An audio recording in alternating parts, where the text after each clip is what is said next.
Been testing every iteration possible for the past several hours with a monoblock studio strobe, a really powerful one, extremely powerful one, by the way. I now have, are you listening, Fujifilm users? I hope you know the difference between high-speed sync and hypersync, by the way. High-speed sync, you're not able to use it that far. It is pulsed light. Hypersync is basically a professional version in simple. I've explained hypersync versus high-speed sync countless times before. True hypersync capability with enormous power using the X-T2 and the GFX Fujifilm. Now the GFX, in case you're not aware, the one gripe people have had is the fact that the sync speed is 1/125th of a second. I've been putting out enormous amounts of power at 2,000th, 4,000th, 1/1000th, any shutter speed on the GFX using a monoblock. I'm going to show you in the next video what I'm talking about and how to do it, and it's amazing. X-T2 also. 1/1000, 4,000, 2,000, 1/8000th of a second. Hypersync. You know the difference between hypersync and high-speed sync? Hypersync is just a huge fat pulse of light. Everything in hypersync is about timing, by the way, but I've got it figured out.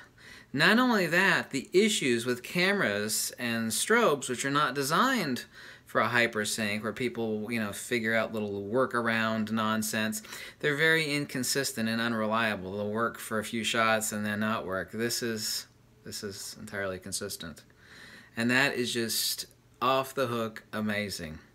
With this powerful monoblock, you could go outside, shoot your GFX, which has a sync speed of 1/125th of a second, and shoot at 1/4000th of a second with the monoblock studio strobe. Put out an enormous amount of power if you want to. Enormous amount of power.